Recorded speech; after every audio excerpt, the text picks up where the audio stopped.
Shabbat Shalom a todos, qué bueno es estar nuevamente compartiendo la paracha semanal junto a todos ustedes. Vamos a comenzar ya estudiando lo que nos quiere decir esta paracha Vayagel. Vamos a estar hablando netamente del Mishkan. Hay un dato bien interesante porque es acá en donde prácticamente se está repitiendo como algo que ya estudiamos hace muy poco, semanas atrás, que está relacionada directamente de la forma en que tenía que ser construido el Mishkan.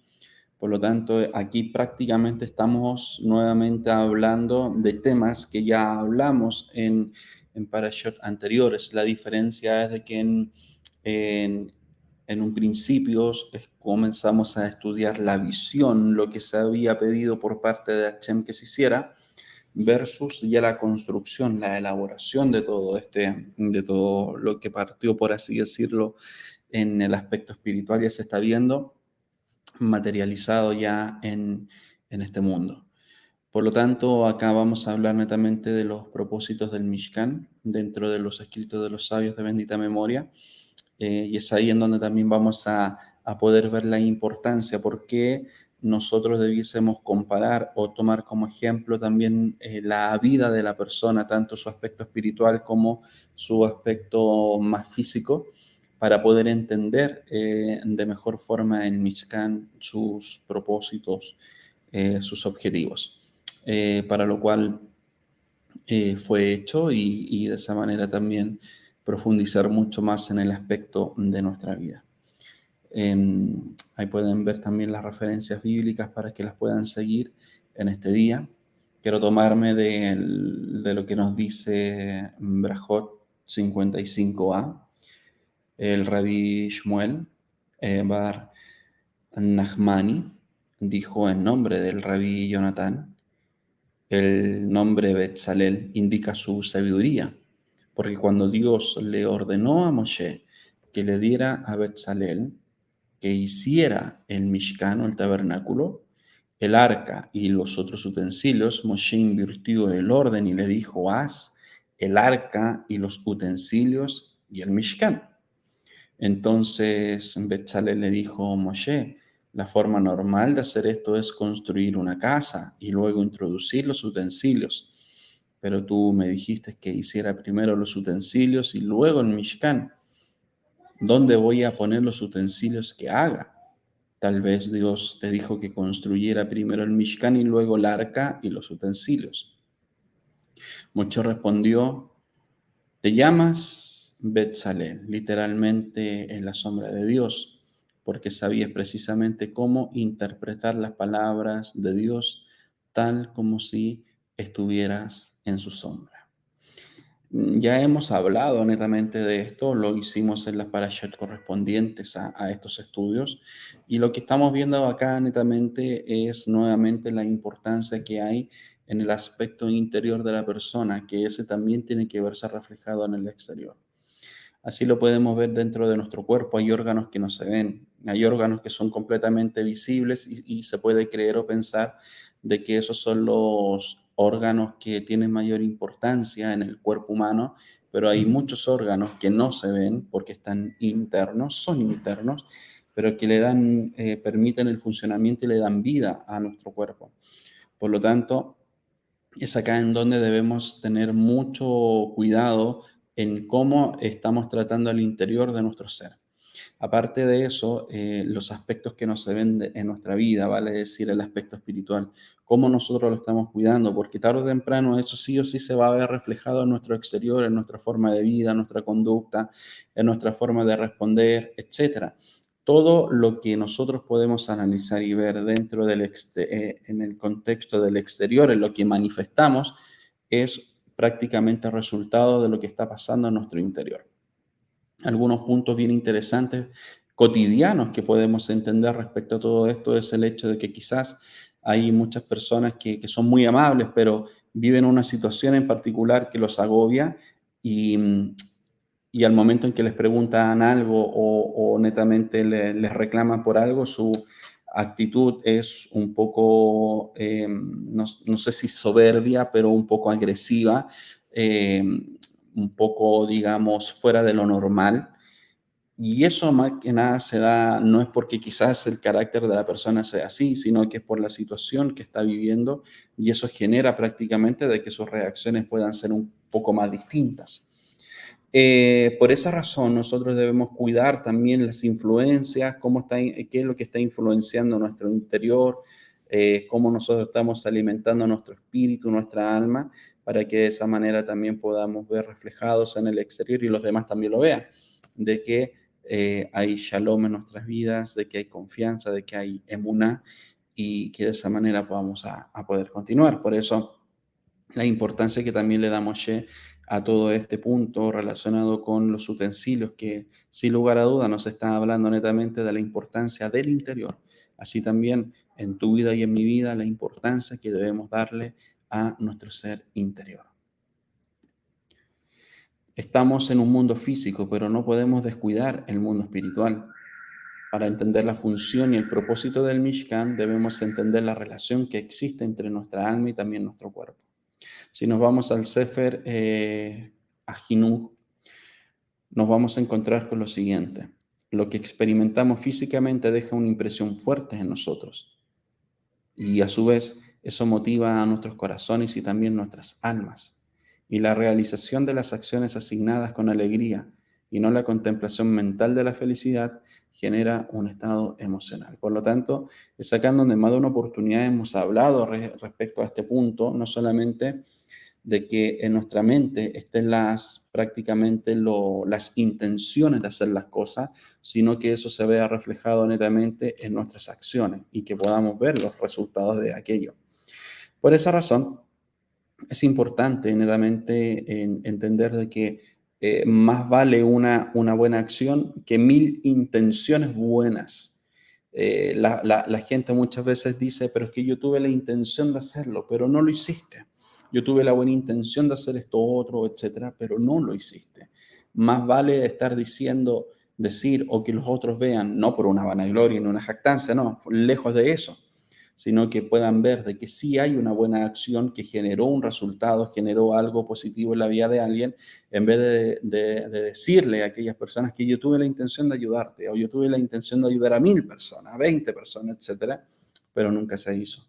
Por eso es fundamental de que también tu acción esté acompañada por la alegría y no con el hecho de poder llegar a decir, bueno, esto lo estoy haciendo para calmar mi conciencia, como lo hemos dicho más de una oportunidad, sino que sea en beneficio y pensando en lo que tú puedes aportar a otros para sacarlo de un estado de angustia, de un estado de infelicidad, de un estado de amargura, etcétera. O sea, es un buen instrumento en las manos de Hashem para que de esa manera los demás también puedan verse bendecidos por lo que Dios ha hecho en tu vida o por lo que Dios también te ha entregado. Por lo tanto, toda acción que tú puedas llevar a cabo, por eso Brihadashah también nos dice que todas las cosas que tú hagas, hazlas como que si las hicieras para el Eterno, para el Señor.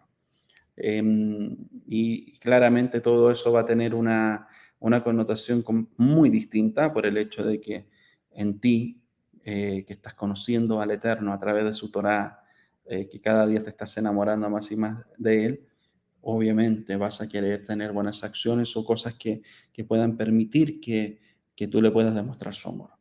Por lo tanto, todas las cosas, hacerlas como si fuesen hechas para el Eterno.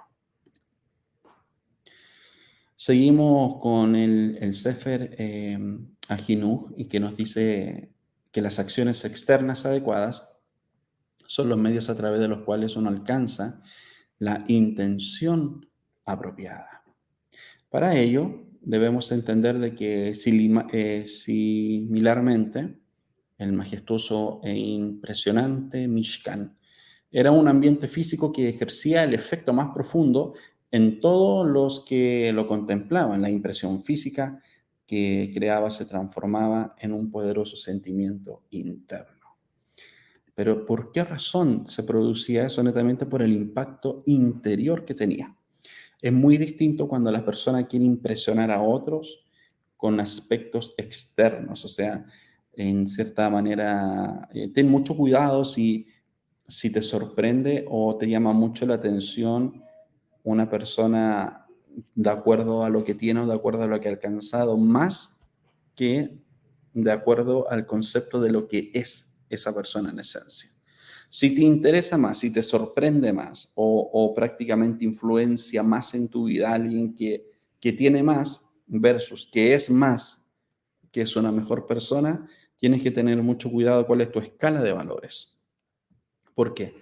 Porque no puedes estar midiendo a las personas de acuerdo a quizás cómo lo mide el mundo como tal. O sea, netamente tener un trato preferencial por quienes tienen más versus por quienes tienen menos. Pero los que tienen más quizás no son mejores personas de los que tienen menos.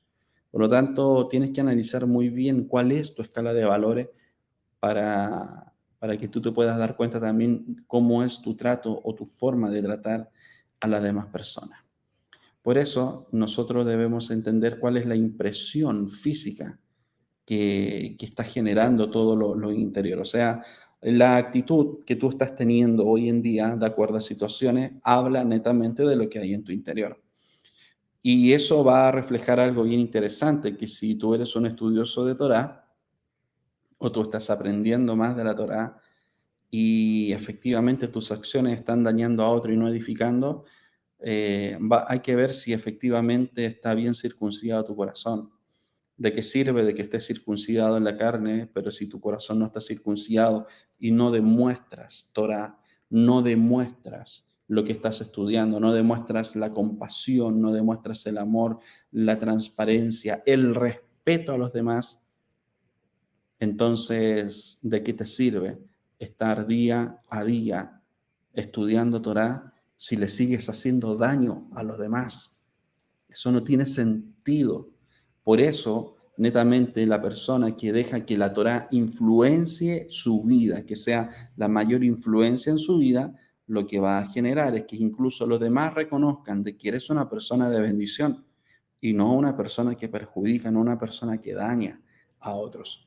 Por lo tanto, nuevamente, trabaja mucho en tu interior, trabaja mucho en las intenciones por las cuales tú también haces las cosas, para que de esa manera todo pueda fluir de una forma correcta y no tengas que ser juzgado o prejuzgado ante situaciones y ante las personas sobre todo. Por lo tanto, las acciones físicas tienen otro propósito, además de despertar el apego interno apropiado a Dios.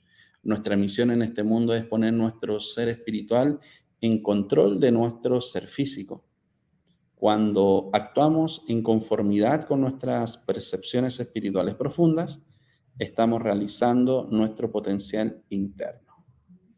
Nachmanides explica que la esencia de las pruebas a las que Dios somete a los sadikim es que les permite conocer su potencial espiritual en acción. Y las acciones que se realizan con la intención apropiada infunden todos los aspectos del mundo con un poder espiritual. O sea, en cierta manera también esto nos ayuda a entender lo que explicábamos en su oportunidad. Si la intención por la cual tú haces las cosas es correcta, tu acción va a ser correcta y el resultado va a ser correcto.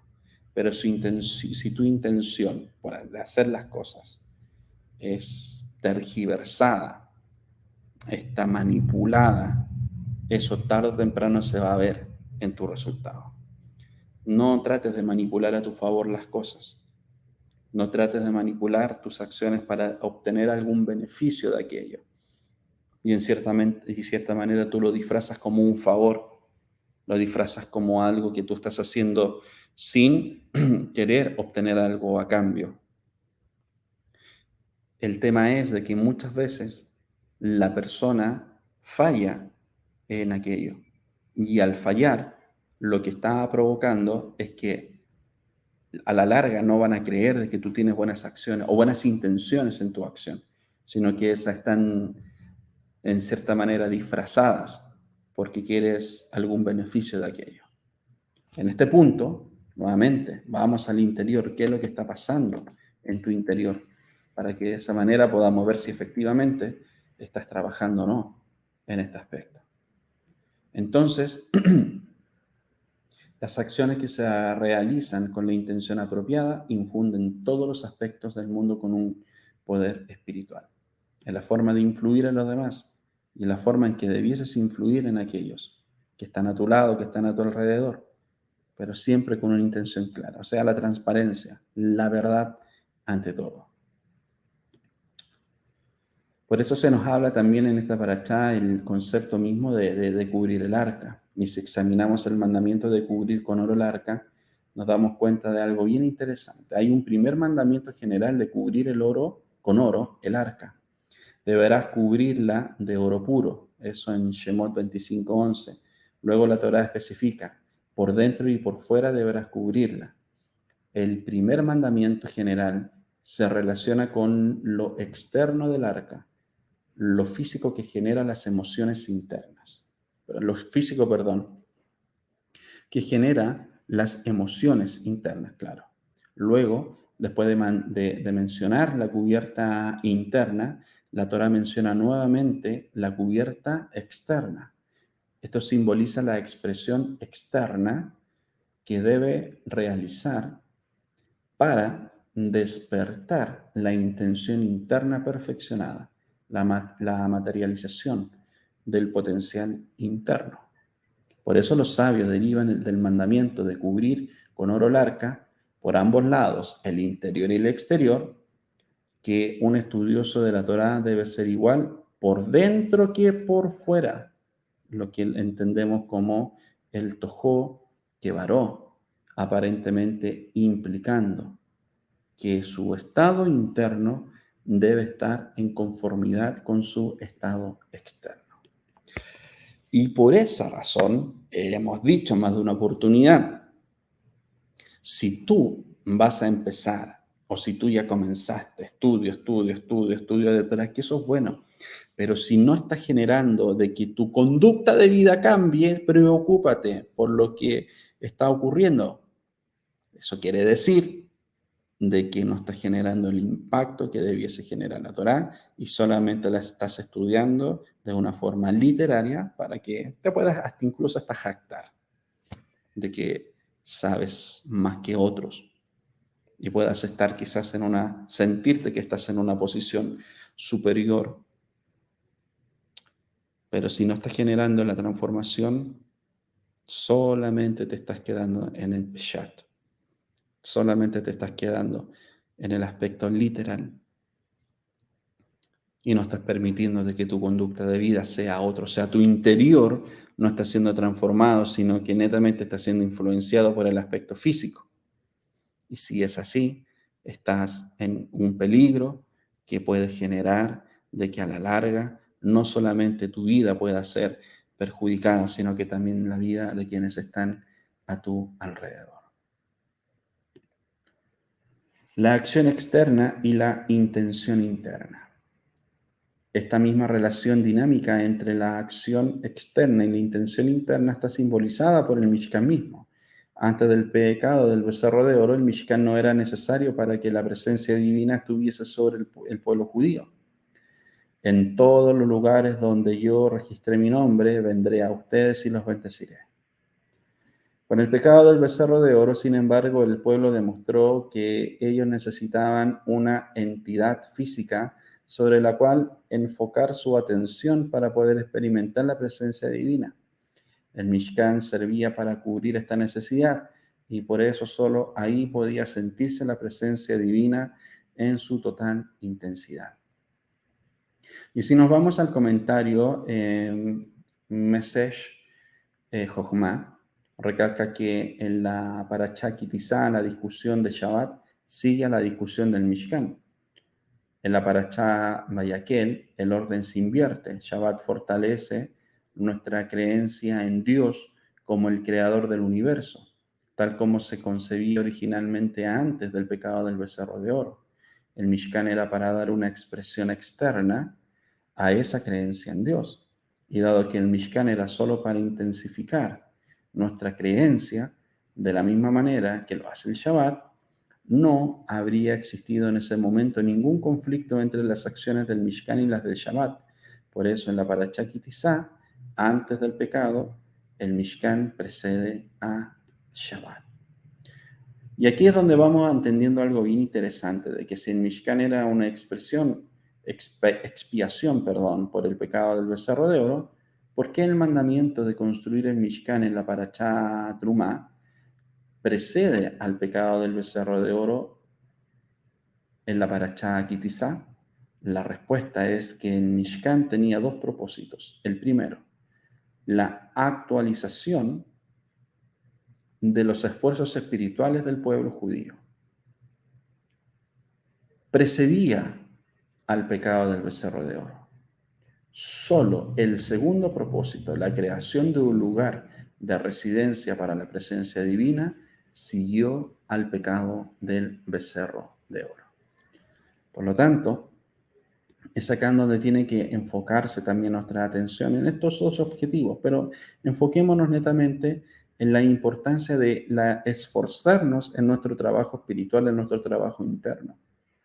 Si no hay un trabajo, si no hay una fortaleza respecto a aquello, lamentablemente nosotros la persona va a verse involucrada en aspectos de no crecimiento, de estancamiento, incluso de debilitamiento espiritual. Y eso no puede ocurrir.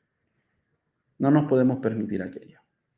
Por lo tanto, todo este concepto nos va a ayudar a cada uno de nosotros a poder autoevaluarnos, a poder tener conciencia de lo que se está haciendo bien, de lo que no se está haciendo bien, y de esa manera generar los cambios que se necesitan.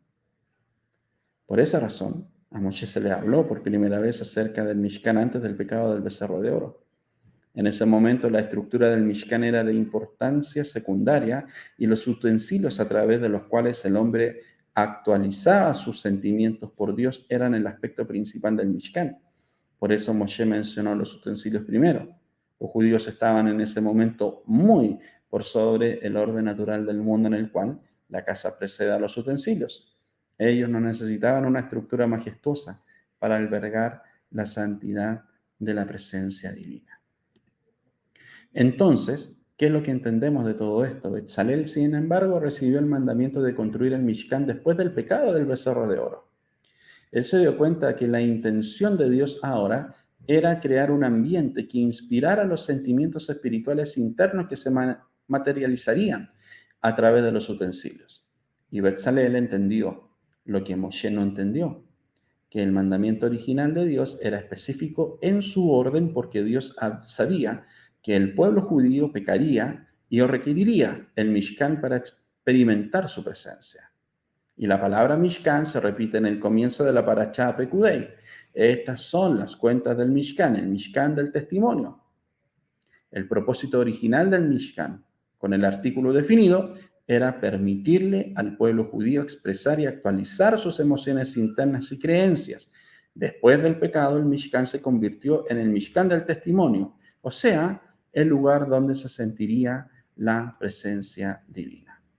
Y por eso el Rav Lev nos sigue diciendo lo siguiente: no debemos sentirnos hipócritas si hacemos las mitzvot sin las intenciones más puras que sabemos que deben acompañar esas acciones o actividades. Mientras aspiremos a alcanzar esas intenciones, nuestras acciones nos llevarán a esa meta. Además, debemos recordar que incluso en las alturas de la inspiración espiritual, no debemos minimizar la importancia de la observancia meticulosa de las mitzvot físicas, porque ellas son la verdadera culminación de esos sentimientos espirituales. Sin ellas, el potencial no se materializa. Por lo tanto, la Torá culmina la narración de la construcción del tabernáculo, hablando de los objetivos que representan la esencia de la enseñanza que imparte el santuario. En las palabras del conocido himno de Shabbat, último en realización, más primero en concepción, estos objetos, los que son parte de la estructura del tabernáculo, simbolizan los ideales humanos quintesenciales. ¿Cómo cuál? El arca expresa que han sido transmitidas las enseñanzas de Dios.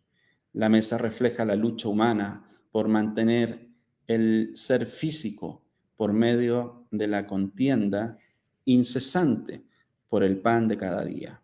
Y la menorá manifiesta la obligación del hombre de difundir la luz de la Torá más allá de sus confines personales. Por lo tanto, acá estamos viendo netamente el trabajo interno que debemos realizar para que de esa manera podamos ser mejores. Es una tarea y es un esfuerzo de cada uno de nosotros. Y es ahí donde prácticamente los resultados se van a ver qué tanto hemos trabajado y qué tanto nos hemos esforzado para poder ser mejores personas para el eterno y así también para nuestro prójimo. Así que espero de que este día sea de gran bendición para la vida de cada uno de ustedes y que cada una de las enseñanzas que reciban el día de hoy sean de gran edificación para sus vidas. Que puedan disfrutar mucho este Shabbat junto a sus familias y sus comunidades. Shabbat Shalom a todos.